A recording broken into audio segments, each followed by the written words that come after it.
সবাইকে শুভেচ্ছা। আমন্ত্রণ জানাচ্ছি ২১শে বিজনেসের সঙ্গে আছি মহিমা পলি। পার্ট আরেকটা হলো আমাদের যারা আপনি বললেন বিনিয়োগকারীদের মধ্যে অনেকে হয়তো এটার সাথে ইনভেস্টমেন্ট আছে।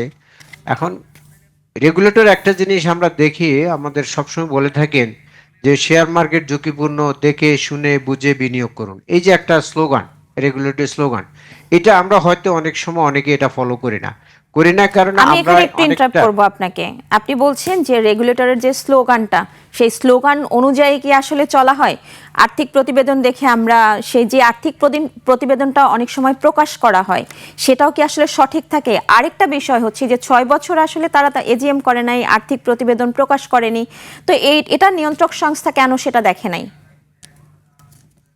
না, আমি কিন্তু আমার কথার মধ্যে বলে গিয়েছি, আপনি হয়তো খেয়াল করেছেন কিনা, যে এখন রেগুলেটর দেখেছি কি দেখে নাই এটা প্র্যাকটিক্যালি যখন এটার ব্যাপারে খুব ইনসাইড ইনফরমেশন পাওয়া যাবে তখন বোঝা যাবে। হুম হুম। এখন আমরা এভাবে ঠিক গদবাঁধা কথা বলাটা কতটুকু যুক্তিক সেটা আমি জানি না। এক নাম্বার টু হলো যেটা বললেন, আর্থিক প্রতিবেদন অনেক সময় প্রকাশিত হলেও সেখানে ইনফরমেশন ঠিকমতো আসে না, বা হুম হুম। সেখানে মিসলিডিং ইনফরমেশন আসে, অথবা সঠিক তথ্যটা কোম্পানির রিফ্লেকশন হয় না, সেটা একটা কথা বলেছেন।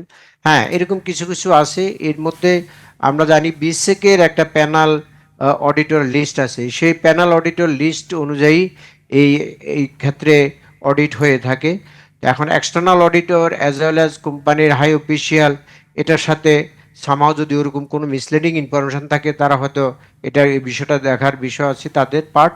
পাশাপাশি এই যে প্যানাল অডিটর যদি কেউ এরকম ভুল করে থাকে, তাহলে রেগুলেটর যারা এটাকে প্যানাল অডিটর হিসেবে অন্তর্ভুক্ত করেছেন তাদের দায়িত্বটা এখানে চলে আসে। তাদের যদি এরকম কোনো মিসলিডিং তথ্য তাদের ব্যালেন্স শিটে কোনো অডিটর দ্বারা অথবা কোম্পানি অফিসিয়াল দ্বারা রিফ্লেকশন হয়, সে অনুযায়ী শাস্তিমূলক ব্যবস্থা অথবা যেটা যথাযথ শাস্তি ব্যবস্থা নেওয়ার প্রয়োজন, সে অনুযায়ী অবশ্যই ইতিমধ্যেই কয়েকটা কোম্পানি নিয়েছো, এবং ভবিষ্যতে আমি মনে করি এটা চলমান প্রক্রিয়া থাকবে। এই কোশ্চেনটা যাতে আর ভবিষ্যতে না আসে সে ব্যাপারে আমার মনে হয় যথাযথ কর্তৃপক্ষ সদয় সদয় দৃষ্টি রাখবেন। জি, আপনি যদিও এর মধ্যে বলেছেন যে এটা আসলে শাস্তিযোগ্য অপরাধ এবং তাদের অপরাধ অনুযায়ী তারা শাস্তি অবশ্যই পাবেন, সেটা বলেছেন, কিন্তু তারপরেও এই বিষয়গুলো কি আসলে দুর্বল কর্পোরেট গভর্নেন্স, অডিট জটিলতা বা নিয়ন্ত্রক নির্দেশনা যেহেতু অবহেলা করা হয়েছে, তো সেক্ষেত্রে আসলে এই সব কিছুর পরে বাজারের জন্য কি ধরনের পদক্ষেপ নেওয়া উচিত নিয়ন্ত্রক সংস্থার এরকম সিচুয়েশনে? না, নিয়ন্ত্রণ সংস্থা তো ইতিমধ্যে অনেকগুলো স্টেপ নিয়েছে। আমি মনে করি সামনের দিকে ওনারা নেবে। আর এখন যে আপনি কোশ্চেনটা করেছেন বা আমি যতটুকু বলেছি, এর মাধ্যমে যারা এটার সাথে জড়িত আছেন অথবা সংশ্লিষ্ট যাদের ইনভলভমেন্ট আছে, মানে দায়িত্ববোধ থেকে বলতেছি, দায়িত্বের জায়গায় যাদের ইনভলভমেন্ট আছে, তারা এই ব্যাপারে আরো কেয়ারফুল হবেন, সচেতন হবেন। জি, আমরাও আশা করছি যে আসলে তারা হয়তো সচেতন হবে, শুধু কোম্পানি নয়, এবং এই যে বিভিন্ন সময় যে একটা কোম্পানির পারফরমেন্স হচ্ছে হাইড করা হয়। আসবো একটু অন্য প্রসঙ্গে আসলে কথা বলতে চাচ্ছিলাম যে বিভিন্ন সময় যেহেতু কোম্পানির যে পারফরমেন্স হাইড করা হয়, এই আর্থিক প্রতিবেদন বলেন, যে এজিএম না করা বলেন, যে আমি আর্থিক প্রতিবেদন নিয়ে একটু কথা বলবো, যে সেক্ষেত্রে কি অডিট কমিটির আসলে দায়টা কোথায়? তারা তাদের জায়গা থেকে সেই দায়িত্বটা পালন করছে না কেন? না, অডিট কমিটি বলতে আপনি আসলে আমি তো বলেছি একটু আগে, আপনি খেয়াল করেছেন কিনা সেটা হলো, এখানে প্যানেল অডিটর যারা জি। যারা এই লিস্টেড কোম্পানি অডিট করার জন্য বিসেক থেকে একটা প্যানেল অডিটর লিস্ট দেওয়া থাকে। হুম হুম। সে প্যানেল অডিটররাই এই ব্রোকারেজ হাউস বলেন, মার্চেন্ট ব্যাংক বলেন বা মার্কেট ইন্টারমিডিয়ারিজ বলেন, তাদের অডিটগুলা করে থাকে। এখন সে অডিট করতে যায়, যদি তাদের এন্ড থেকে যদি কোনো লুপহোলস কোনো ধরা খায়, তাহলে সেটা যথাযথ কর্তৃপক্ষ সেভাবে ব্যবস্থা নেবেন। এটা তো মানে ইতিপূর্বেও বলেছি, আমি এখনো বলতেছি। এখন কারেন্টে কতটুকু কি রেসপন্সিবিলিটি, সেটা তো যখন এটার ক্ষেত্রে অডিট অ্যান্ড ফার্দার যখন ইনভেস্টিগেশন টিম হবে, তখন ইনকোয়ারি করলে এই বিষয়গুলো বের হয়ে আসবে। জি, আসবো অন্য প্রসঙ্গে। পুঁজিবাজারের গতিশীলতার জন্য আসলে বিভিন্ন ধরনের সংস্কার করা হয়েছে। সেই সংস্কার এই পুঁজিবাজারের জন্য কতটা কাজে আসবে?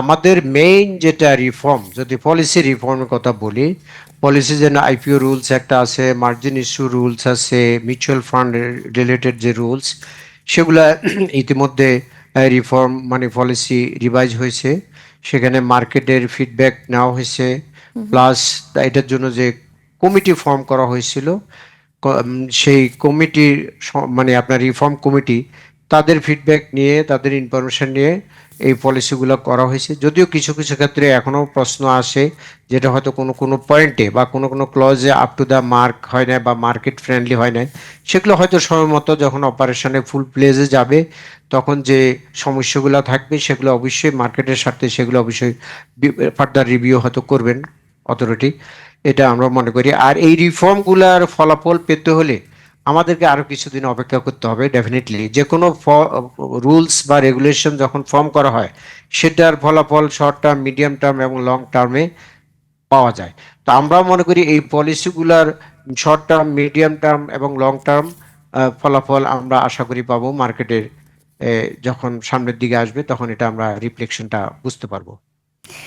সাধারণ বিনিয়োগকারীদের জন্য কি বলবেন? এই যে বাজার দেখতে পাচ্ছেন, যে বাজার এখন চলছে, যদিও কিছুটা গতি আসছে, গতকালকে আমরা দেখছি আজকেও সেই একই ধারাবাহিকতায় লেনদেন শেষ করেছে। তো এই বাজারে আসলে বিনিয়োগকারীরা তাদের আস্থা ফিরে পাবে কিনা? এখন যে মার্কেটে যে মুভমেন্টটা, ডেফিনেটলি এই মুভমেন্টটা তাদের আস্থা ফিরে পাওয়ার জন্য একটা পজিটিভ দিক।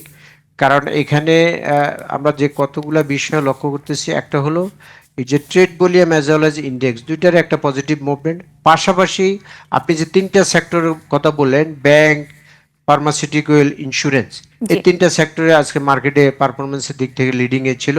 জি কিন্তু এদের মধ্যে থেকে যেগুলো ভালো, সে ভালোগুলো দেখে যদি, অথবা যেগুলোর প্রসপেক্ট আছে, কামিং ইয়ার এন্ডিং আছে, ডিক্লারেশন ভালো আসবে, সেগুলোতে বিনিয়োগ যদি করে বা ওগুলোতে যদি তাদের এক্সিস্টিং শেয়ার থেকে থাকে, তারা ইচ্ছা করলে প্রয়োজনে অ্যাভারেজ করতে পারে ফান্ড থাকলে।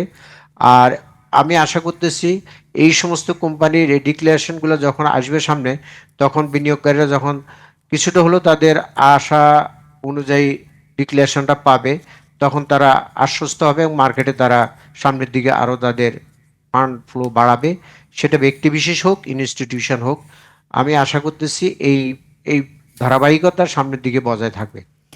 জি, ধন্যবাদ আপনাকে। আমরাও আশা করছি যে পুঁজিবাজারের গতিশীলতা চলমান থাকবে এবং সেই অনুযায়ী বিনিয়োগকারীরা তাদের আস্থা ফিরে পাবে। ধন্যবাদ আপনাকে আজকে আমাদের সঙ্গে যুক্ত হওয়ার জন্য। ধন্যবাদ আপনাকে। দর্শক, এতক্ষণ আমরা পুঁজিবাজার পরিস্থিতি নিয়ে কথা বলছিলাম পোবালি ব্যাংক সিকিউরিটিজের প্রধান নির্বাহী মোহাম্মদ আহসানুল্লাহর সঙ্গে। এবার নিচ্ছে একটা বিরতি।